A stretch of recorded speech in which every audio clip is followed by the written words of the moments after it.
밥상 위에 추억 일화 밥상에서 피어나는 웃음과 눈물. 1인 나레이션 드라마. 여러분, 우리 인생에서 가장 오래 함께한 친구가 뭔지 아십니까? 바로 밥입니다. 밥. 아침이면 김이 모락모락 나는 흰 쌀밥, 점심이면 국수 한 그릇, 저녁이면 찌개에 숟가락 부딪히는 소리 다 그 밥상에서 시작됐죠. 제 이름은 김봉수. 올해 72입니다. 평생을 밥과 함께 살아왔지요. 오늘은 여러분께 제 밥상 이야기를 들려드리려 합니다. 웃음도 있고, 눈물도 있고, 가끔은 배꼽 빠지게 웃을 이야기도 있어요. 자, 그럼 시작해볼까요? 제가 어렸을 적, 우리 집 부엌은 늘 연기로 가득했어요. 어머니가 가마솥에 밥을 지으시면 그 구수한 냄새가 온 마을까지 퍼졌지요. 이웃집 순이 어머니가 담장 너머로 야, 봉순의 밥 다 됐나? 하고 물어보곤 했습니다. 그런데 말입니다.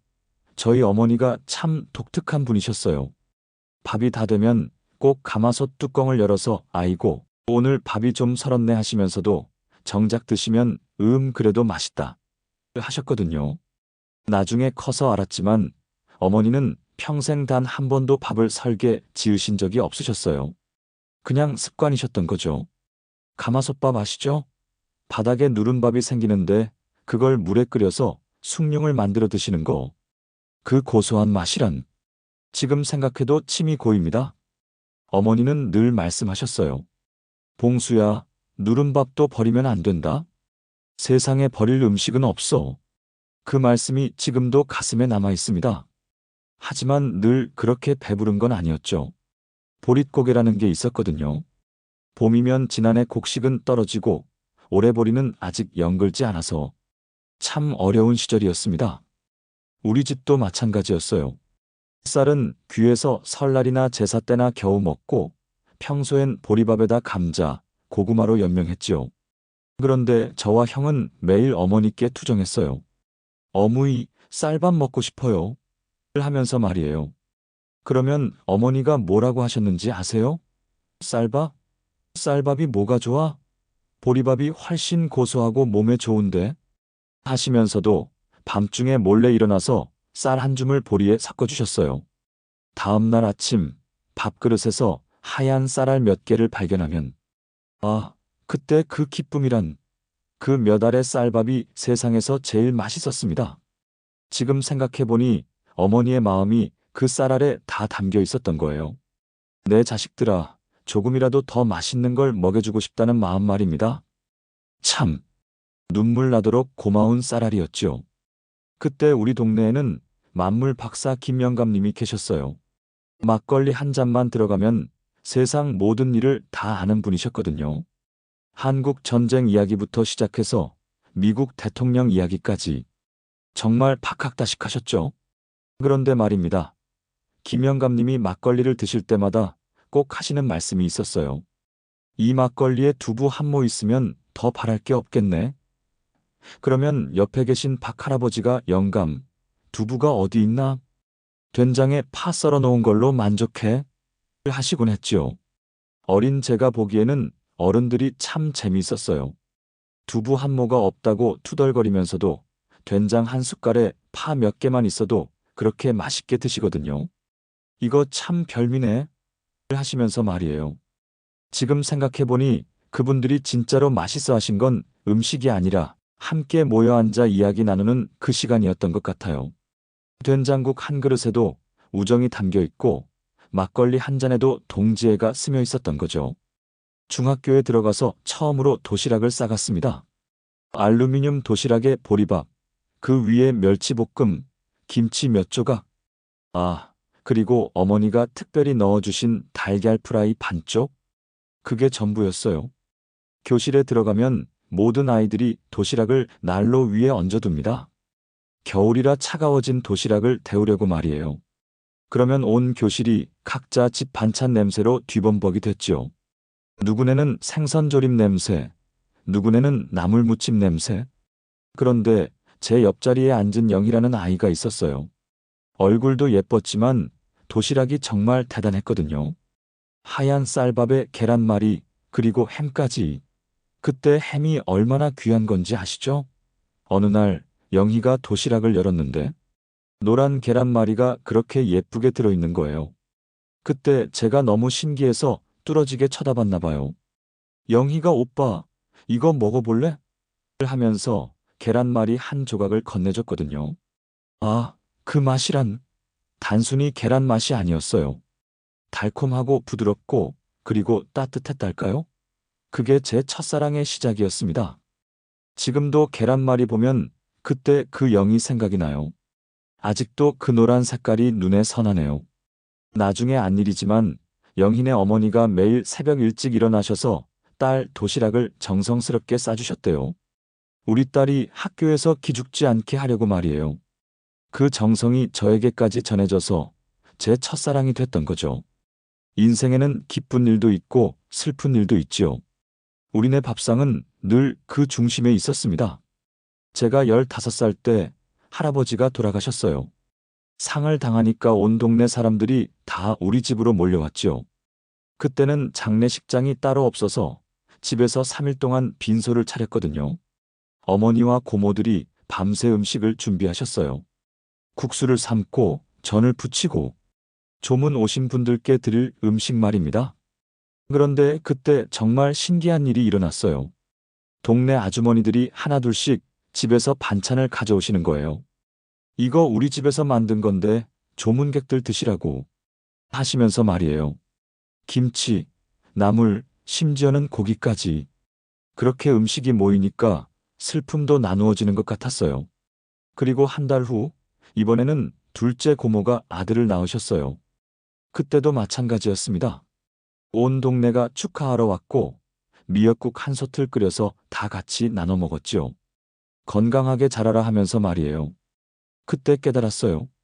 밥상은 단순히 배고픔을 달래는 곳이 아니라 슬픔을 나누고 기쁨을 함께하는 곳이구나. 한 그릇의 국수에도 위로가 담겨 있고 한 숟가락의 미역국에도 축복이 들어있구나 하고 말입니다. 가을이 되면 온 동네가 떠들썩해졌습니다. 바로 김장철이거든요. 우리 집도 마찬가지였어요. 어머니가 한 달 전부터 준비하기 시작하셨죠. 먼저 배추를 사러 가시는데 그때 어머니의 배추 고르는 실력이란 정말 예술이었어요. 배추 밑동을 톡톡 두드려 보시고 겉잎을 살살 벗겨보시고 이건 너무 늙었네. 이건 너무 어려. 이게 딱 좋겠다. 하시면서 말이에요. 그런데 김장하는 날이 되면 우리 집이 전쟁터가 됐어요. 어머니, 큰 고모, 작은 고모, 이웃집 아주머니들까지 총 7분이 우리 마당에 모이셨거든요. 각자 앞치마 두르고 고무 장갑 끼고 완전 무장을 하시는 거예요. 처음에는 다들 조용히 시작하시는데 시간이 지날수록 목소리가 커져요. 야, 이 고춧가루 좀 더 넣어야겠다. 아니야, 이미 충분해. 내가 몇 년을 김치를 담갔는데. 하시면서 말이에요. 그러다가 점심시간이 되면 어머니가 돼지고기를 삶아서 내오세요. 김장하느라 고생하는 아주머니들을 위해서 말이에요. 그러면 모두들 손을 씻고 둘러앉아서 야, 이 고기 맛 좀 봐. 정말 부드럽네. 하시면서 한바탕 웃음바다가 되는 거예요. 그렇게 하루 종일 떠들고 웃고 하시다가 저녁 무렵이 되면 김치가 완성돼요. 빨간 김치가 항아리에 가득 담겨 있는 걸 보면 정말 뿌듯하셨나 봐요. 올 겨울은 걱정 없겠네. 하시면서 말이에요. 그리고 각자 집으로 돌아가실 때 서로 김치를 나눠 가지세요. 우리 집 김치도 가져가고 너희 집 김치도 조금 줘. 하면서 말이에요. 그렇게 김치를 통해서도 정을 나누셨던 거죠. 20살 때 군대에 갔습니다. 그때 처음으로 집을 떠나본 거였어요. 부대 밥은 글쎄요, 나쁘지 않았지만 역시 집밥과는 달랐죠. 부대에서 먹는 밥은 참 독특했어요. 쌀밥에 보리가 섞여 있는 건 집과 같았지만 반찬이 영 다르더라고요. 콩나물 무침, 시금치나물, 김치, 매일 비슷비슷한 반찬이 나왔거든요. 그런데 이상한 게 집에 있을 때는 또 된장찌개야? 하면서 투덜거렸는데 군대에서는 그 된장찌개가 그렇게 그리울 수가 없더라고요. 특히 어머니가 끓여주시던 된장찌개 생각이 나면 정말 눈물이 날 것 같았어요. 그래서 면회 날만 기다렸습니다. 어머니가 도시락을 싸서 오셨거든요. 김밥이었는데 그 안에 단무지, 시금치 나물, 그리고 달걀 지단이 들어있었어요. 별것 아닌 것 같지만 그 김밥 한 줄이 세상에서 제일 맛있었습니다. 어머니가 집에서 담근 김치도 가져와서 하시면서 작은 통에 김치를 담아오셨는데 그걸 부대 친구들과 나눠 먹었어요. 모두들 와, 이 김치 정말 맛있다 하면서 감탄했죠. 그때 제가 얼마나 자랑스러웠는지 모릅니다. 그리고 전역하기 한 달 전쯤 꿈을 꿨어요. 집에 가서 어머니가 끓여주신 된장찌개를 먹는 꿈. 꿈에서 깨어나니까 입에서 된장 냄새가 나는 것 같더라고요. 그때 정말로 깨달았습니다. 아, 내가 이렇게 집밥을 그리워하고 있구나 하고 말이에요. 25에 장가를 갔습니다. 우리 아내는 요리를 참 못했어요. 처음 결혼해서 먹은 밥이 아직도 기억납니다. 밥은 설었고, 국은 짰고, 반찬은 글쎄요, 먹을만 했지만 어머니 손맛과는 확실히 달랐죠. 그런데 신기한 건 그 서먹서먹한 밥도 맛있더라고요. 왜냐하면 사랑하는 사람이 해준 거니까 말이에요. 설었어도 맛있다 했고, 짜도 적당하다 했어요. 신혼의 힘이죠.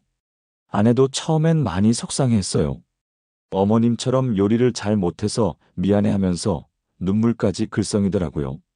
그럴 때마다 제가 괜찮다, 천천히 배우면 돼 했지만 속으로는 어머니 된장찌개가 그립다 생각했죠.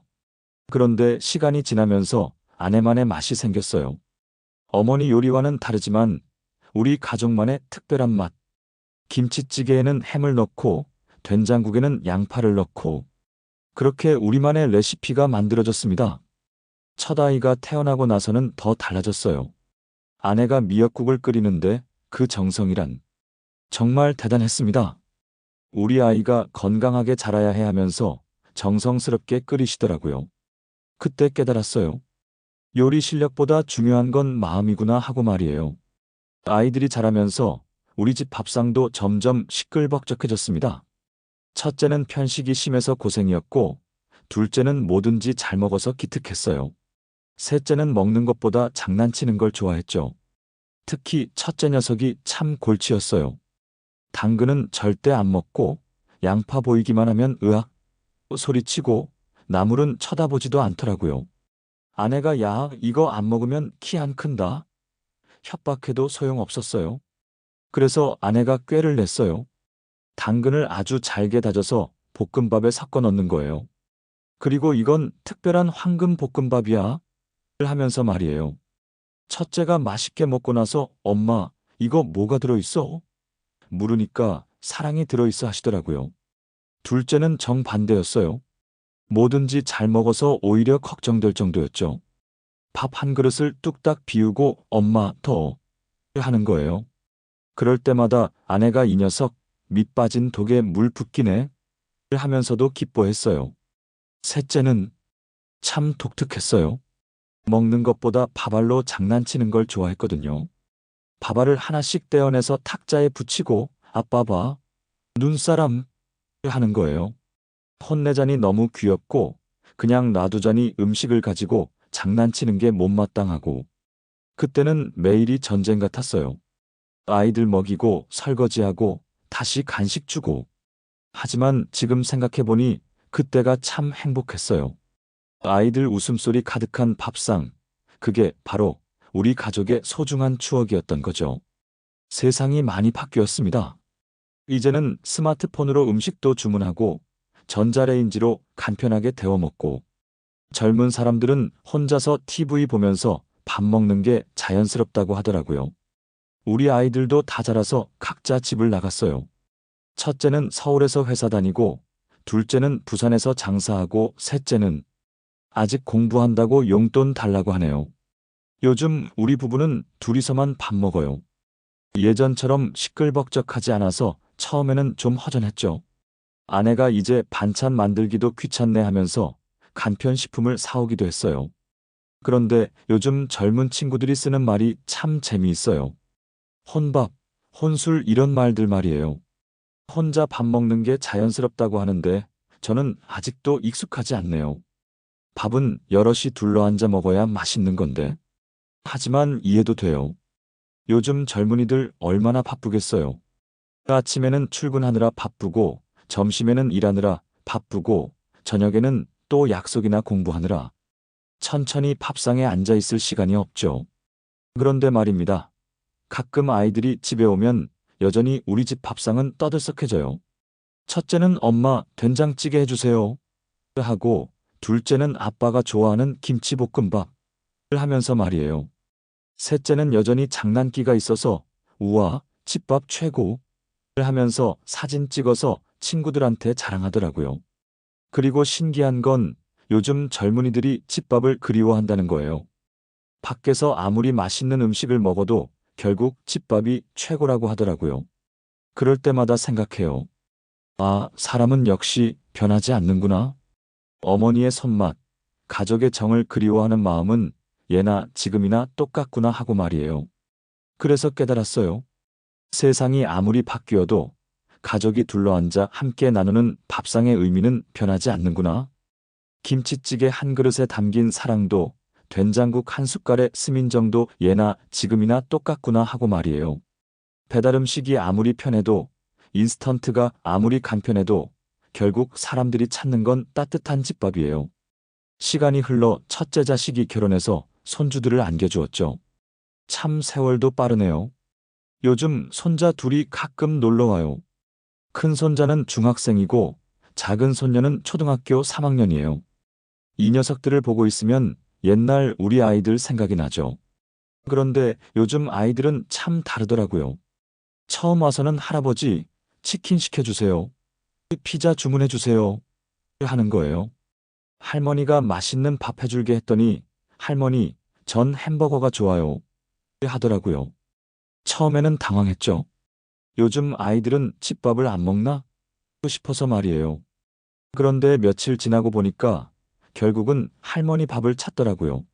할머니, 김치볶음밥 해주세요. 계란도 올려주시고 하면서 말이에요. 큰 손자가 어느 날 이런 말을 하더라고요. 할아버지, 우리 엄마는 요리를 잘 못해요. 그런데 할머니 음식은 왜 이렇게 맛있어요? 하고 말이에요. 그래서 제가 말했죠. 그건 할머니가 너희들을 사랑해서 그런 거야. 사랑하는 마음으로 만든 음식은 특별히 맛있단다 하고요. 그때부터는 우리 손자들이 할머니 밥을 찾습니다. 이제야 할머니의 마음을 알아주는 것 같습니다. 정성스럽게 차린 밥을 사랑하는 사람들과 함께 나눈다는 것. 그게 바로 진짜 행복인 거죠. 다음 2화에서 다시 찾아뵙겠습니다.